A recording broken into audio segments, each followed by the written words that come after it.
Hello everyone, Lewis Crompton here, and this is not financial advice. When I was teaching for Rich Dad Education, aka Robert Kiyosaki, the Don, I was speaking at an event in South Africa, I think it was, and we had asked Robert what one piece of advice would he like to share with everybody that was at the event that day. And this is what he said: people know the price of everything, but the value of nothing. And I was, to be honest, a little bit blown away, because how true and accurate that is. How often do I see that played out in the lives of my friends, in the lives of my family members, my acquaintances as well. But if you want to learn how to make more money, how to make it in less time, and to do money better, then make sure that you like this video, you subscribe to the channel, and you turn on those alerts as well. So what do we all do when we go shopping? Whether that be for clothes, whether that be for groceries at the supermarket, we look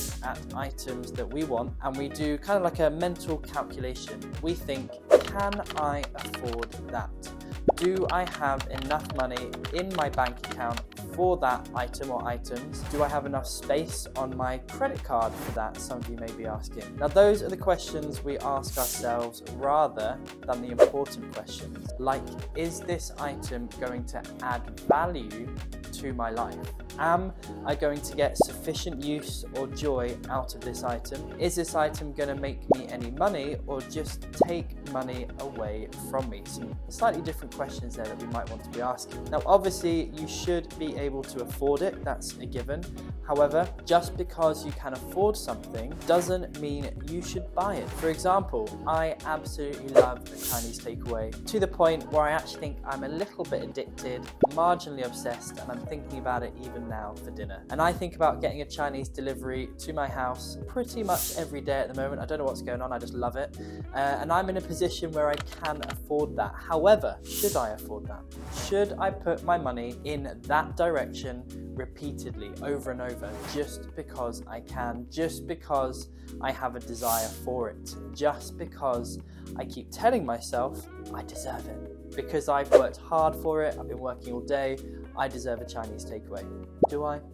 Now, what I have done there is just expose the mindset, or rather the madness that goes on in my own head, the mental gymnastics that I have to perform every single day just around Chinese food. The question you need to start asking yourself is the question that successful investors and people who are smart with their money ask themselves on a daily basis. So once we answer the question of, can I afford this? The next question is, what value does this purchase add to my life? The question is, how will this decision, this investment, this purchase, impact the rest of my life? In the past, I've actually had to make decisions on things I could not afford at the time. When I first decided to get into investing, the way that I decided to go about it was through trading. Mainly because it was tax-free, it made my money work harder than I had to work in order to get it in the first place. It wouldn't take up too much of my day, and it was not going to impact my life too much either, and I could be anywhere in the world. However, to get access to that knowledge, access to that information, and access to that support, it had a hefty price tag attached. To be exact, the price tag was over half of my annual salary. Did I tell myself I couldn't afford it? Of course I did, initially. The other thing that was going through my head at the time was the realization of how valuable that knowledge was going to be for me. I could see how if I knew the right way, the safe way, the profitable way to trade the financial markets, that I would create a whole new life, and the money that I paid for that education, for that knowledge, would become insignificant. So I had a choice to make. Will I look just at the price, or will I look at the value? I decided in that moment to look at the value, not just the price or the cost. In that moment, I became an investor, a scared, terrified investor, but also an investor that had now gone all in and now had to make this work. I had asked to borrow money from friends, I'd asked to borrow money from my parents, but at that stage, none of them could help me. So I had to go to the bank instead. I took out 2 credit cards and I took out a personal loan as well. I took more than I technically needed so that I could use that loan to start paying down the repayments, so I had a bit of a buffer while I learned the skill of actually trading. So I bought myself a bit of a buffer period. That investment put a fire in my belly to make this work, so I worked hard. This is part of the reason why I don't give anymore what I know to people for free, because they just don't value it. When they don't invest into it, they aren't committed, they just don't value it and make the most of it. Now I've watched that dynamic play out over and over again. As a result of my decision, I was able to leave my job in 7 months, start trading full-time, traveling the world, and I have never looked back. If I had only looked at the price, the cost, and not the value, I never would have taken action and moved forward with my journey to start creating the life that I wanted, the life that I now have. If I hadn't have taken action that day, 9 and a bit years ago, I wouldn't have been traveling all over the world and seen the amazing places I have. I wouldn't have met the incredible people that I have. I would probably be a bit depressed, stuck in a corporate job, questioning my life. I wouldn't have discovered my true passions. I wouldn't have helped people trade their way out of debt as well. I wouldn't have been able to inspire other people to cultivate financial peace, financial stability, and pursue a life of passion. I would never have met Robert Kiyosaki in Cape Town, and I would never have spoken on stage in front of thousands of people about my journey to successful investing. When you start to look at your spending as an investor, when you start to identify value rather than just cost, everything changes for you. So back to my Chinese. Am I getting one tonight or not? Time will tell. Is buying a Chinese every night just because you can good value? Does it add to my life?